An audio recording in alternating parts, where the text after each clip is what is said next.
مشاهدينا الاعزاء، برحب بكم معانا وحلقه جديده وتحيا مصر على شاشه الفضائيه المصريه. فعاليات اهم مؤتمر عالمي يقام على ارض مصر في مدينه شرم الشيخ، مؤتمر تغير المناخ كوب 27. طبعا ده بيعتبر اهم حدث عالمي لانه في تمثيل دولي وعالمي كبير جدا من اهم قاده ورؤساء العالم.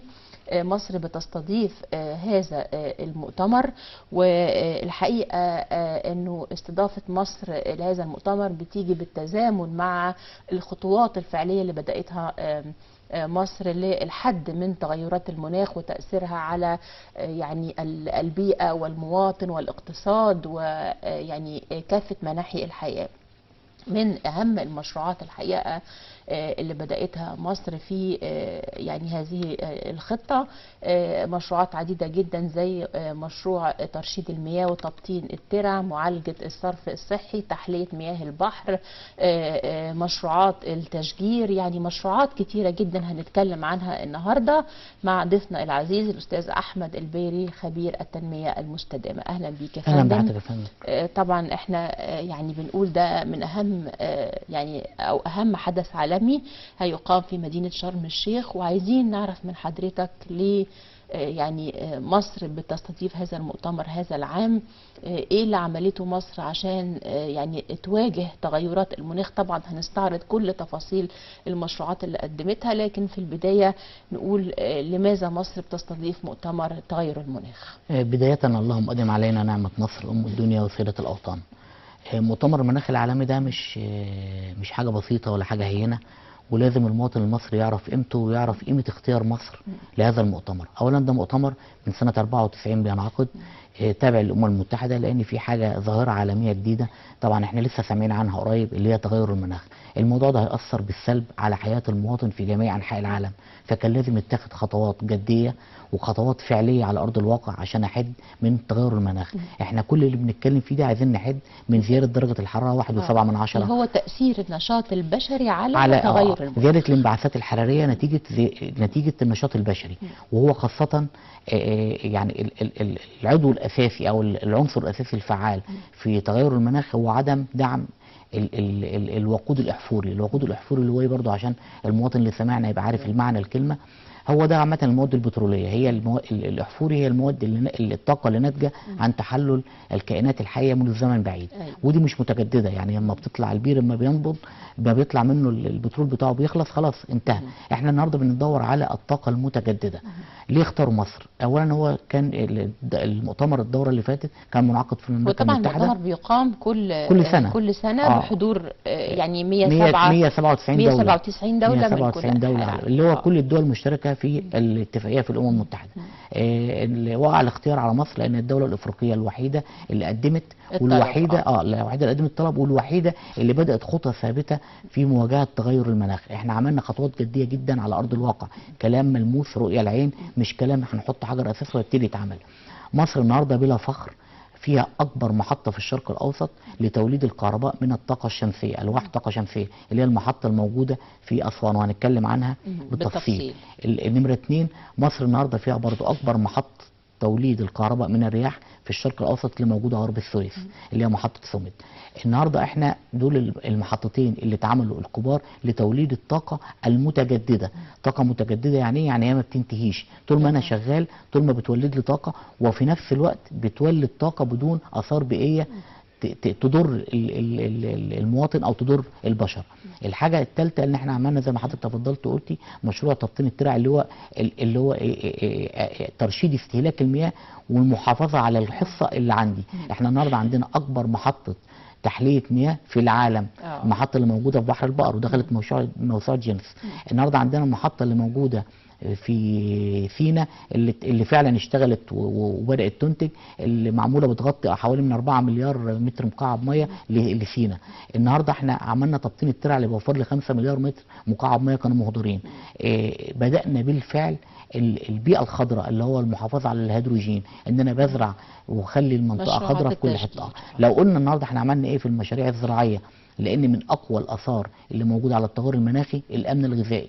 التغير المناخي طول ما في تغير مناخي كل ما في ضرر في الامن الغذائي. على الامن الغذائي للانسان طبعا لان هو بيأثر على الميه وفي نفس الوقت بيأثر على المنتجات الزراعيه. فبالتالي بيبقى في قله في المنتجات الزراعيه، والعالم معرض فعلا لخطر كبير جدا اللي هو الفقر الغذائي. وده موضوع يعني طال شرحه واستعرض في حاجات في مؤتمرات كتيره جدا. فاحنا النهارده لما بنقول ان احنا عملنا 3 مشاريع زراعيه يعتبروا طفره في الانتاج الزراعي، وخلينا ما نقول ايه نتيجه الطفره دي، ان انا النهارده عندي ثبات في اسعار المواد الزراعيه اكتر من 5-6 سنين اسعارها ثابته. الخضار موجود، مع ان في دول النهارده يعني في ظل الازمه العالميه اللي موجوده. اما تعرفي حضرتك ان دول الاتحاد الاوروبي احداهما بتحدد كيلو زيت وكيلو سكر وكيلو دقيق للمواطن في الشهر. احداهما بتمنع الاستحمام الا الجماعي عشان خاطر الصابون والميه. احداهما النهارده فيها مظاهرات عشان ما فيش مواد بتروليه، ما فيش بنزين. طابور البنزين 2 كيلو. احنا النهارده احنا عندنا الحاجه الحقيقه من خلال فيديوهات اوروبا طوابير على محطات في مشاكل كبيره جدا. احنا النهارده الحمد لله فضل من ربنا احنا عندنا الاحتياطي بتاعنا اكتر من 6 شهور. الحاجه غاليه بس موجوده. في دول مش موجوده نهائي بقى، وهو ده النقطه. اما تلاقي ان حضرتك امريكا ما فيش فيها لبن اطفال واستدعوا القوات المسلحه عشان تتصرف في المشكله. احنا النهارده عندنا الامن الغذائي متوافر. النهارده لما نيجي نقول ان مؤتمر زي ده بيتعمل في مصر، ده بيديك مؤشر قوي جدا ان في امن وامان. لما يجي حضرتك تمثيل 197 دوله، 100 رئيس دوله منهم رئيس دوله الولايات المتحده الامريكيه، فمعناها ان انت عندك امن وامان منقطع النظير. كون ان مصر هي اللي تستضيف المؤتمر ده في افريقيا، معناها ان احنا فعلا دي شهاده من منظمه عالميه زي الامم المتحده باستقرار الوضع. استقرار ده معناه ان انت عندك امن وامان، معناه ان انت عندك امن اقتصادي، معناه ان انت عندك امن غذائي. احنا فعلا زي ما القران قال احنا سله الغذاء في العالم. والنتيجه بينت ايام الكورونا، كنا احنا الدوله الوحيده اللي بتصدر غذاء لكل الاتحاد الاوروبي. احنا فعلا على ارض الواقع هو فعلا القطاع الزراعي في المرحله الاخيره محقق انجازات حتى في ظل ازمه كورونا. كان القطاع ده في تصديرات الحاصلات الزراعيه كان محقق تقدم ولغايه النهارده. احنا بس بيعيبنا حاجه ان احنا ما بنعظمش قيمه المنتج الزراعي بتاعنا. لسه الخطوه التصنيعيه بتاعتنا ضعيفه شويه. دي اللي هتنقل وتعمل طفره كبيره. احنا الاول على العالم بقالنا 3 سنين في التمور، الاول على العالم في البرتقال، الاول على العالم في الفراوله. النهارده بقينا بنصدر، بس للاسف مش التصدير الاول. يعني احنا في التمور الاول في الانتاج لكن الخامس في التصدير. لسه عندنا الفصل الاخير اللي هو تعظيم القيمه بتاعه المنتج، ان انا اغلفه صح، اعمل باكينج كويس، اسوق له صح. هي دي الحاجه اللي لسه ناقصه علينا بس، وان شاء الله في القريب هتبقى كويسه ان شاء الله. يا فندم هنطلع لفاصل، نرجع مع حضرتك نتواصل بتفاصيل اكتر عن مشروعات الدوله المصريه لمواجهه تغيرات المناخ بعد الفاصل ان شاء الله.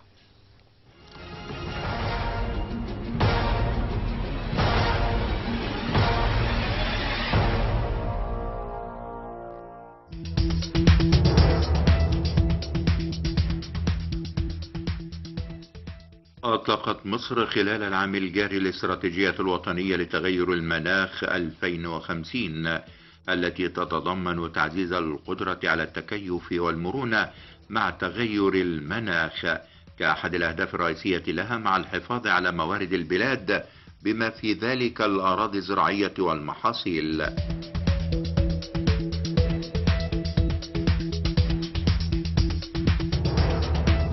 تهدف الاستراتيجية الوطنية لتغير المناخ 2050 إلى تحقيق النمو الاقتصادي المستدام منخفض الانبعاثات في مختلف القطاعات، بجانب بناء المرونة والقدرة على التكيف مع التغيرات المناخية وتخفيف آثارها السلبية وتحسين البنية التحتية لتمويل المناخ.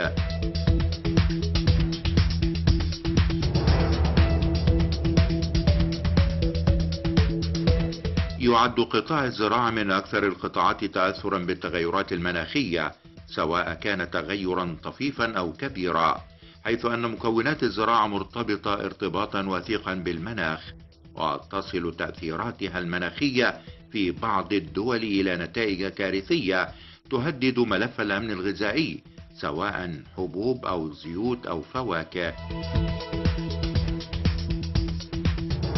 لجأت الحكومة المصرية لاستخدام برامج الزراعة الذكية لتساعد على تكيف المحاصيل والأنظمة الزراعية مع التغيرات المناخية في وادي النيل والدلتا، من خلال استخدام الممارسات التكييفية مثل زراعة الأصناف التي تتحمل الظروف المناخية وأيضا برنامج نظام المراقبة والإنذار المبكر الذي يزود المزارعين بالمعرفة اللازمة لاتخاذ قرارات مستنيرة، إضافة إلى برامج أخرى عن تأهيل وتحديث نظم الري.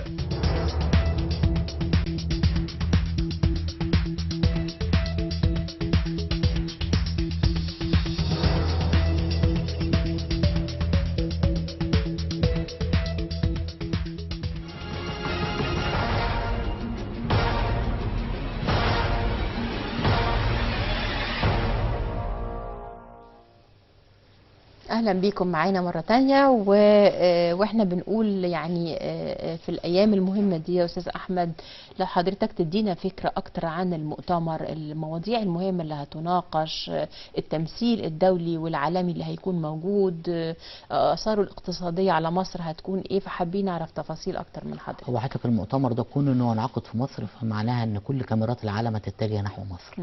يعني العالم كله هيشوف مصر ليه؟ لان في مؤتمر في 197 دوله هيحضر.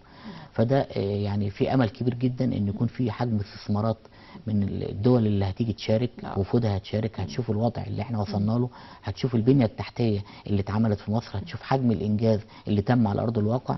انا بيحضرني مقوله كده للاخ صديق ليا سعودي كان معايا في العاصمه الاداريه من 3 ايام، بيقول لي والله انتم مخوين جنه يا مصريين. اللي اتعمل ده والله ما يسوي غير جان. فدي معناها ان الناس فعلا فرحانه باللي اتعمل عندنا. احنا عندنا بنيه تحتيه تمت غير عاديه، عايزين بقى نبتدي نجني ثمار اللي اتعمل ده. احنا بنعمل البنيه التحتيه دي ليه؟ عشان نجيب استثمارات، عشان نوفر عمله صعبه، عشان نبتدي نعمل مصانع، عشان نبتدي نشتغل في الانتاج. ما انا مش هقدر اعمل مصنع من غير بنيه اساسيه، من غير كهرباء، من غير امن وامان، من غير طرق، من غير مواني، من غير الحاجات دي كلها لازم تتعمل عشان خاطر ان انا اعمل مصنع. انا النهارده عملت كل حاجه، مستني المستثمر الاجنبي. حتى المؤتمر الاقتصادي اللي لسه خالص من يومين كانت التوصيات بتاعته اللي هي ايه؟ تحرير سعر الجنيه. ليه؟ عشان انا اجذب استثمارات من بره، يبقى المواطن، يبقى المستثمر اللي جاي من بره عنده فعلا على ارض الواقع رؤيه ان هو هيكسب. لان ايه؟ القيمه اللي هو هيشارك بيها كبيره بالنسبه لنا احنا كبيره، لكن بالنسبه له هو قليله. ده بالبلدي كده عشان المعنى يوصل يعني. فمؤتمر زي ده النهارده بينعقد، ده خير دعايه لما وصلت اليه مصر من نهضه ومن انجازات على ارض الواقع. النهارده مؤتمر زي ده لما بينعمل بيوري للناس كلها حجم اللي مصر بدأته بالفعل على ارض الواقع لمواجهه تغير المناخ. ليه؟ لان النهارده المفترض ان في 100 مليار دولار هيبتدوا يتوجهوا من الدول الصناعيه الكبرى للدول الناميه لمواجهه تغير المناخ. فاحنا برضو عايزين نبقى لنا حصه في التورتايه دي. لنا حصه ازاي؟ انا النهارده لما اعمل في غرب اسوان اكبر محطه للطاقه الشمسيه في الشرق الاوسط والرابعه على العالم بعد الهند وبعد باكستان، اظن الهند اكبر محطه في الهند، بعد الهند والصين وباكستان. انا النهارده بعمل المحطه الرابعه أكبر محطة في الشرق الأوسط، 200,000 لتخزين الخلايا اللي هي أو تخزين الطاقة الشمسية. 200,000 لوح طاقة شمسية بيجمع الشمس، لأن ده أكبر مكان في سطوع شمس على خط السطوع في العالم.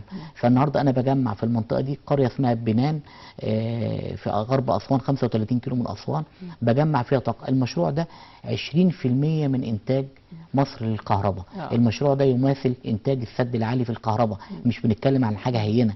النهاردة أنا بقول للعالم كله أنا بنتج وبنتج طاقة متجددة وطاقة نظيفة، فأنا فعلا بحافظ على التغير المناخي وبحافظ على البيئة وبحافظ على السلالة البشرية. فتعالى بقى يا عالم ادعمني. اما تعرف حضرتك ان المشروع بتاع أسوان ده عبارة عن استثمارات ل 35 شركة عالمية من 3 دول خلافنا، شراكة أوروبية منها فرنسا وإيطاليا وسويسرا معانا.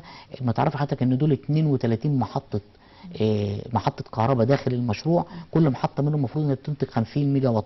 احنا بالفعل انتجنا 1445 ميجا وات بالفعل. يطلع دلوقتي 1445 من انتاجها. المفترض يعني عندنا نغطي لاحتياجاتنا وعندنا انتاجنا فعلا، وهيبقى في فائض للتصدير. في 2025 المفترض ان احنا ننتج الكباستي بتاع المشروع اللي هو 2050 ميجا وات للكهرباء. ده بنقول ان ده مشروع بنتحدى بيه كل الظروف اللي موجوده. احنا النهارده فعلا على ارض الواقع ثبتنا ان احنا بنشتغل على تحسين المناخ وعلى ان احنا نواجه التغير المناخي. عندنا مشروع تاني مهم جدا. طب احنا هنا بنقول حضرتك بتتكلم، طبعا هننتقل للمشروع الثاني. المشروعات دي وعموما المشروعات اللي بتقام على ارض مصر سواء في الكهرباء، في الطرق، في النقل، فكره ان احنا نسوق لنفسنا في وجود تمثيل دولي وعالمي كبير جدا، واحنا محتاجين استثمارات خارجيه، فدي فرصه ان احنا يعني نسوق لنفسنا الجهد والمشروعات العظيمه اللي احنا عملناها على ارض مصر. اعتقد دي اهم فرصه ان احنا نقدم مصر الجديده بشكلها الحديث. هو خير تمثيل لنا فعلا الوقت يا استاذه ان المؤتمرات اللي بتنعقد في مصر والاعلام الغربي اللي بيجي ينقلها بالظبط. فهو النهارده هيشوف رؤيه الواقع، مش هيشوف كلام هيسمع. احنا للاسف ان اعلامنا ما بيعرفش حتى المواطن اللي عندنا ايه امكانياتنا ايه. انا من حوالي اسبوع قلت في يا جماعه مناشده ان احنا ندعو الشعوب الاتحاد الاوروبي انها تيجي تقضي الشتاء عندنا. احنا عندنا الغاز رخيص، كان في عروض من شركات الحقيقه يعني في عروض كتيره جدا. والحاجه جدا. اللي تبشر بالخير ان الغردقه تعتبر فول كاباسيتي للسياح اللي موجوده جايين يقضوا الشتاء.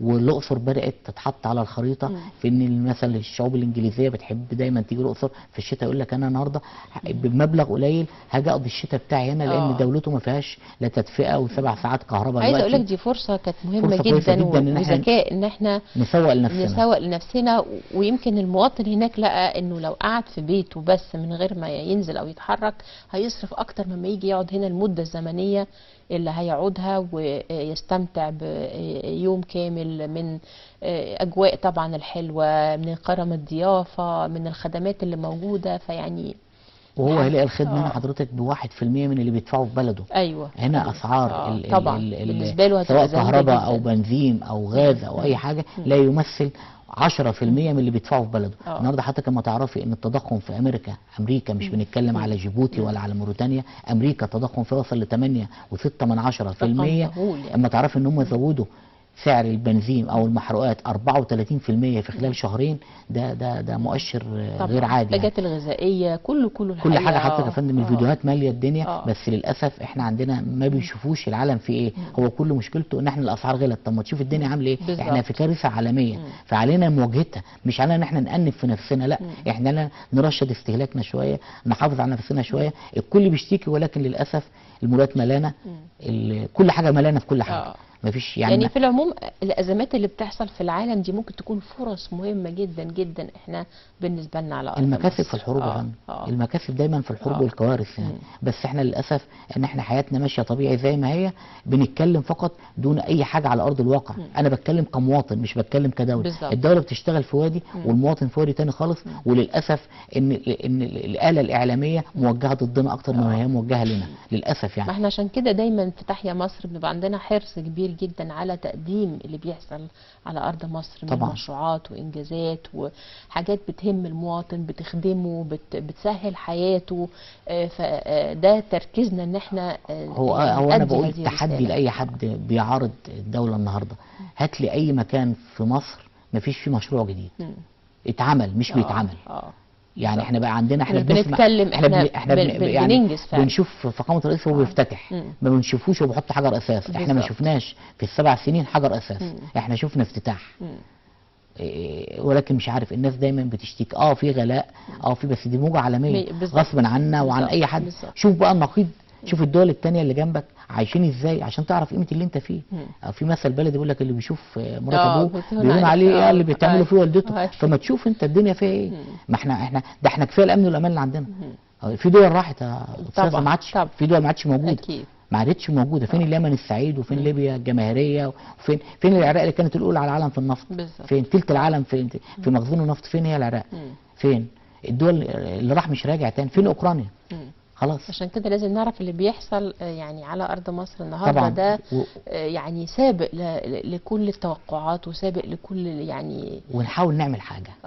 انا احاول كمواطن اعمل حاجه. ما اعرف ان مؤتمر زي ده جاي ينعقد عندي في بلدي. طيب بما ان حضرتك فتحت الموضوع، لو نقول النهارده دور المواطن في ظل طبعا انعقاد مؤتمر كبير في مصر، في ظل وجود تمثيل دولي وعالمي كبير، وطبعا زي ما بنقول بنتكلم عن مشكلة العالم كله بيواجهها، دور المواطن في ان هو في الترشيد يا فندم. هقول لحضرتك على حاجتين صغيرين جدا وبساط جدا، وهم الاثر البالغ في تغير المناخ. تغير المناخ هيضرنا في الميه وهيضرنا في درجه الحراره. طب انا كمواطن عادي خالص عايش حياتي، انا مش عايزك تغسل العربيه بالخرطوم.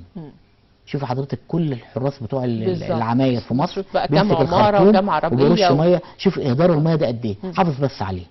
ده نمره واحد، حافظ بس على الميه، بلاش تمسك الميه الخرطوم وترش الشارع قدامك. ده الشارع ده اسفلت، الميه مش هتعمل له حاجه، بالعكس دي بتبوظه. ادي حاجه لو احنا حافظنا عليها. شوفي قد ايه اهدار ميه. الحاجه الثانيه، يا ريت كل رب اسره يتفرج على كيس القمامه بتاع البيت عنده قبل ما يرميه، يشوف في قد ايه رز فاضل بيترمي، يشوف في قد ايه خضار فاضل. احنا ليه يا جماعه ما بنعملش زي الناس الاجانب ويبقى حتى في البيت بوفيه مفتوح؟ هو ليه كل واحد بيتحط له الطبق بتاعه مليان رز واللي يفيد يترمي؟ ليه ما بيبقاش في طبق واحد وتاخد على قدك؟ احنا ما عندناش الكلام ده. احنا ما زلنا الدوله الوحيده اللي بتبيع بالكيلو كل حاجه. الدوله الوحيده في العالم اللي بتبيع بالكيلو كل حاجه. لما بتروح اي دوله بره وتقول له هات كيلو يقول لك انت مصري. ده امريكا بجلاله قدرها بيبيعوا بالاوقيه 300 جرام.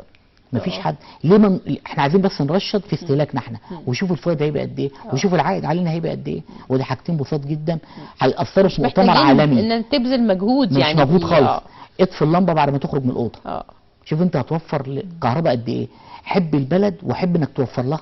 اما تعرف حضرتك ان كيلو ان الدوله بتحاسبك على الكهرباء ب 48 قرش ل 57 قرش، بيتكلف على الدوله 119 قرش. واحنا بنشتكي من الكهرباء ان فاتورتها عاليه. طب ما انت الدوله بتدفع لك قد اللي انت بتدفعه. اطفي اللمبه وانت خارج، ما تعملش حاجه اكتر من كده. احنا الدوله الوحيده اللي فاتحه 24 ساعه يا استاذ. مفيش في العالم دوله فاتحه 24 ساعه الا مصر. كل العالم بيقفل الساعه 10 واقصى حاجه الساعه 12 وقبل 10 كمان. وقبل 10. ما هو كل الكلام ده هي دي تغيرات المناخ. ما هو اللي غير المناخ ايه واللي بوظه ايه؟ الاستخدامات البشريه السيئه. ما هو ده اللي غير الدنيا. هو النهارده لما درجه الحراره تعلى درجه ونص، الميه في البحر هتسخن، السمك هيموت، يبقى مفيش سمك. اما درجه الحراره هتعلى الميه في الترعه هتسخن، الرز هيبوظ. انت عارف حضرتك زراعه وصيد سمك حسبه بسيطه جدا. محصول الرز يقل 20% اما تزيد درجه الحراره درجه، يقل 20% وتحتاجي ميه اكتر 25%. شوف قد ايه. شوف قد ايه بس حضرتك ممكن يكون حاجه بسيطه الناس مش واخده بالها. الناس مش واخده بالها. طب احنا عملنا ايه في الزراعه عشان نواكب الكلام ده؟ اللي مش هيصدق الكلام اللي انا بقوله له يروح يزوروا المنيا والفيوم وبني سويف.